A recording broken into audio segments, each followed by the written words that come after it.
No one in Bhairavpur used to lock their doors. Then the knocking began. It always started the same way. 3 slow knocks. Not loud, not urgent, just patient. The first family thought it was a traveler. The father lit a lantern and opened the door. The villagers heard him greet someone. They never heard him finish the sentence. By morning, the house was open.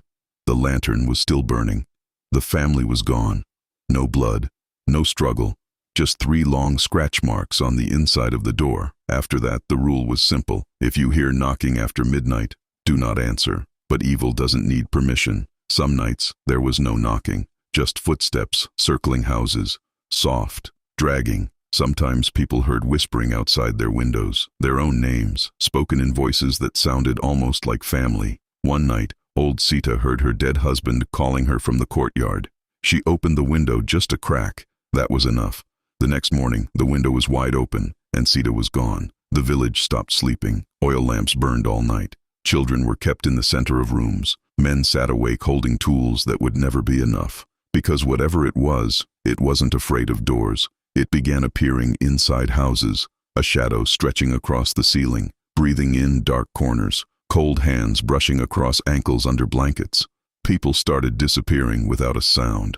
The only sign left behind was a single message scratched into walls: "I am home." That's when they went to Dev.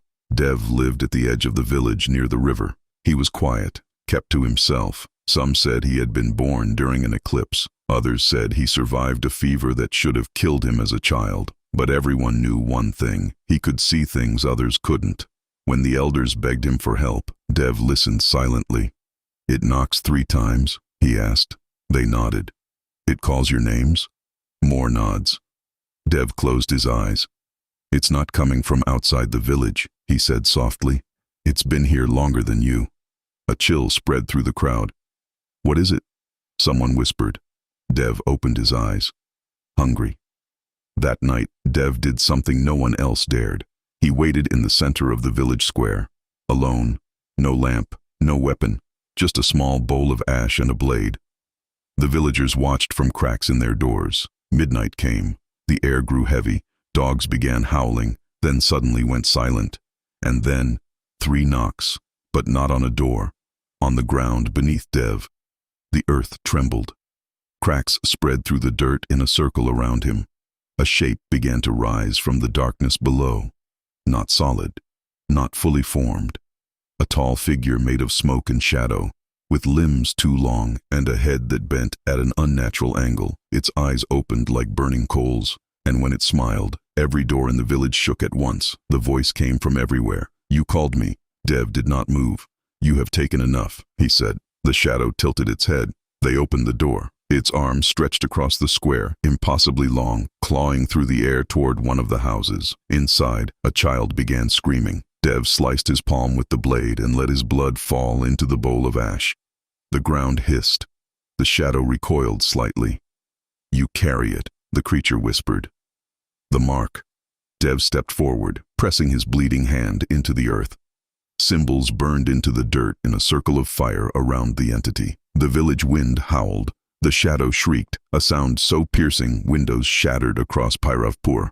It lunged at Dev, but the circle flared bright. Light tore through the darkness, ripping pieces of the entity away like burning cloth. It screamed again, not angry now, afraid. "You are bound here," Dev said, voice shaking but steady. "And tonight you starve." With a final roar, the shadow collapsed inward, sucked back into the cracks in the earth. The ground sealed shut. Silence fell over the village, for the first time in weeks. No whispering, no breathing in the dark, no knocks. Morning came softly. The villagers stepped outside, alive. Dev was still in the square, unconscious. The ash around him was black as coal. They carried him home. From that night on, no one disappeared again. The doors stayed closed. The knocking never returned. But sometimes, very late at night, when the wind is just right, people swear they hear something beneath the ground. Not knocking, waiting. And in Dev's house, 3 long scratch marks slowly appeared on the inside of his door.